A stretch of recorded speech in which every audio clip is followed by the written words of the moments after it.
mata air diubah menjadi sumber bagi air kemasan botol gitu ya. Kalau di Sumba apakah ada juga? Ada. Di Sumba ini sudah mulai ya, pada mereka survei tempat-tempat sumber mata air yang bagus, yang kiranya nanti menjadi sumber bahan air kemasan ya, yang nanti pada ujung-ujungnya akan berpengaruh pada kelestarian air ya di situ. Bagaimana masyarakat adat terutama ya? Ya, masyarakat merasa ini pasti akan ada dampak buruknya. Nah, kami di sana itu ya kami mulai bergerak, kami sebagai aktivis mulai bergerak itu. Kami membaca jauh ke depan ini berbahaya karena kadang-kadang kan kita berbenturan dengan yang namanya kalau kita di bawah ini siapa kita gitu kan. Nah, ada salah satu simbolisnya, filosofinya ya. Nah, jadi kami yang muda ini bagaimana sih kita tidak punya pengaruh, kita tidak punya jabatan pangkat untuk menghandle ini. Nah, cara satu-satunya mari kita kembali nilai-nilai budaya yang hilang, kita keramatkan. Kalau sudah berbicara dengan kekeramatan sumber mata air, garam, karena berurusan dengan petir, semut, ular dan lain sebagainya, menakutkan. Gitu. Cara itu yang kami pakai. Jadi tahun ini, Bu, tahun ini saya tuh cukup bersyukur kepada Pak Kadis ya, Undi, itu Pak Kadis kami di Dinas Kehutanan Lingkungan Hidup dan Kehutanan Provinsi Kupang ya, NTT. Itu udah mengeluarkan program Kompay, kelompok peduli mata air, mengkolaborasikan dengan budaya. Karena melihat pergerakan Pengmas kita bersama waktu itu sering mengikuti YouTube, sekolah baru dan lain-lain. Sekarang itu kita kolaborasi dengan budaya. Siapa lagi yang akan melindungi? Siapa lagi yang akan melindungi kalau bukan kita? Kalau bukan mulai dari sekarang, kapan lagi itu? Iya. Baik, agar pertanyaannya tidak dari saya saja, saya bisa lempar ke teman-teman ya. Silakan yang ada pertanyaan, ya, boleh 3 pertanyaan lebih dulu. Apa saja, Bung Isu akan siap menjawab.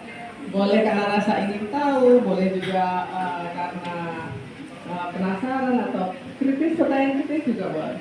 Silakan, yuk. Ya, 1, 2. Satu lagi 3, ya, silakan. Baik, terima kasih sebelumnya kepada Madam atas kesempatannya. Saya juga ingin mengucapkan terima kasih kepada Bapak Guru Wijaran telah menyampaikan seri-seri pengalamannya selama tentang mata air dalam budaya Sumba ini. Saya ingin bertanya nih Pak. Kebetulan saya kemarin itu sempat ikut lebih ke relawan ya, ke pengabdian masyarakat dalam bentuknya itu pengajaran ke anak-anak yang sedang mengikuti pembelajaran tambahan di sebuah RPTRA gitu di Tanjung Priok. Nah, selama saya pengajaran itu saya menemui berbagai tantangan, mulai dari kayak lingkungan masyarakatnya yang jelas berbeda karena di situ kalau bisa dibilang lingkungan masyarakat yang kurang mempedulikan pendidikan. Nah, jadi yang ingin saya tanyakan ini Pak, bagaimana cara diri kita agar bisa dapat mempersiapkan diri untuk beradaptasi dengan lingkungan yang kayak sebelumnya belum pernah kita temui gitu Pak. Budayanya berbeda, terus adat istiadatnya berbeda, dan bagaimana agar kita dapat diterima dengan baik sama lingkungan baru tersebut Pak. Gitu. Terima kasih. Kedua. Pertanyaannya, saya Zilfa Mutiara Aziza dari Prodi Sastra Prancis tahun 2024. Saya ingin bertanya, tadi kan dibahas mengenai aliran kepercayaan ini yang merapu ya.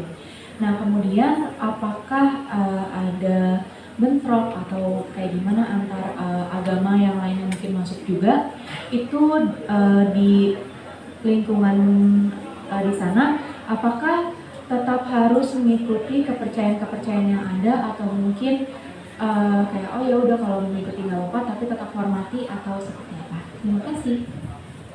Terima kasih. Ya, ketiga. Apakah ada yang bertanya? Oke, perkenalkan nama saya Pak Tony Abdillah Indirawan dari jurusan Sastra Rusia. Saya ingin bertanya untuk itu mata air di Sumba itu selain sebagai media ritual itu dijadikan, apakah diambil juga itu mata airnya atau sebagai ritual saja? Nah, itu saja yang saya tanyakan. Ya, terima kasih. Tiga dulu. Ya, siapa? Iya, Pak. Oke, ya, ini pertanyaan menarik. Saya gini, beberapa talk show yang beberapa tahun lalu sering juga kita sampaikan, tapi ini lebih spesifik. Boleh saya katakan begini, kita tidak akan tahu sesuatu kalau kita tidak ada di situ. Itu kata kuncinya. Saya pun begitu. Kalau saya tidak akan pernah tahu UI seperti apa kalau saya tidak pernah gabung dengan UI. Saya nggak kenal sama ibu, bude, dan lain-lain. Jadi untuk kita mengetahui kita bisa beradaptasi, kita harus ada di dalam lingkungannya, hidup bersama mereka, duduk bersama mereka, makan bersama mereka. Maka kita tahu apa yang ada di sekitar itu. Saya ambil contoh ya, saya mengambil contoh. Hari ini saya bicara yang kedua kali di UI, ketiga kali di UI, dan beberapa kali di tempat yang lain. Saya tidak belajar di buku. Buku besar saya itu ada di alam.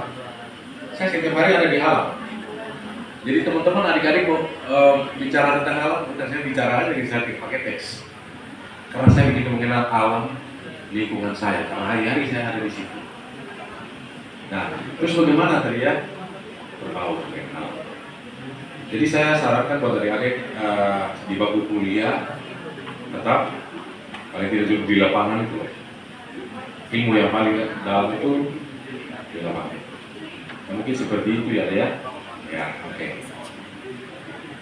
Baik, terima kasih ya. Yang penting terbuka gitu ya, dan siap menerima sesuatu yang baru ya, tidak pakai prasangka Iya. ya, dan oke. Yang kedua ini kan kepercayaan masyarakat dan setempat adalah marapu, tetapi kan ada juga agama besar yang masuk juga ya di masyarakat. Apakah ada terjadi pertentangankah atau harmoniskah atau bagaimana?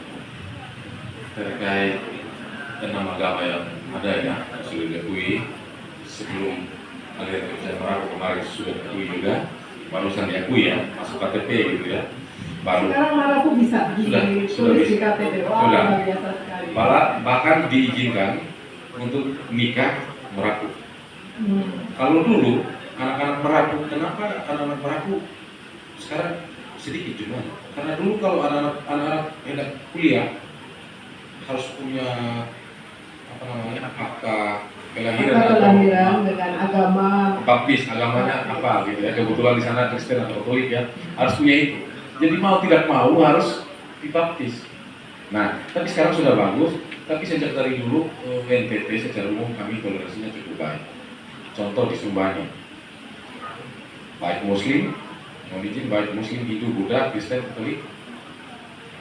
Kami yang Kristen, asli orang Sumba, sebelum berdoa Kristen, kalau acara syukuran, kami dulu ritual. Sudah menjadi hal yang biasa. Kami percaya selain Tuhan ada leluhur di ya itu. Pola kebudayaan itu cukup kuat. Ada teman-teman saya atau orang-orang luar juga berdatang, kadang-kadang menyesuaikan. Mereka ritual dulu, ya, terus setelah itu kita jalan. Jadi selaras ya. Kita selaras. Baik. Begitu ya. Lalu yang ketiga, tadi pertanyaannya dari Provinsia ya. Apakah mata air yang tadi itu hanya untuk ritual saja atau juga dipakai untuk kebutuhan harian? Biasanya tetap dipakai air itu, dipakai sebagai contoh yang tadi di video itu setiap tahun diritualkan. Ada waktu tertentu, biasanya orang Sumba kalau meramalkan waktu berdasarkan rasi bintang, bulan dan bintang. Meramalkan bulan sekian, tanggal sekian. Tahun depan itu kalau itu tanggalnya sama, tetapi mereka membaca rasi bintang bahwa sudah waktunya harus diritualkan, dihidupkan kembali. Apa magisnya dihidupkan kembali. Jadi air itu tetap juga selain diritualkan bisa tetap pakai untuk diminum. Bahkan sumber mata air yang keramat itu dijadikan obat minggu, dijadikan sebagai contoh nih di satu kampung. Ada yang kalau berperang pergi kemana udah ambil airnya itu diambil, diminum dari mereka pergi berperang aja. Bisa kebal, ilmu kebal, macam-macam fungsinya. Itu karena kepercayaan mereka ya, tapi itu terjadi. Saya juga tuh, kok bisa ya? Ya itu terjadi.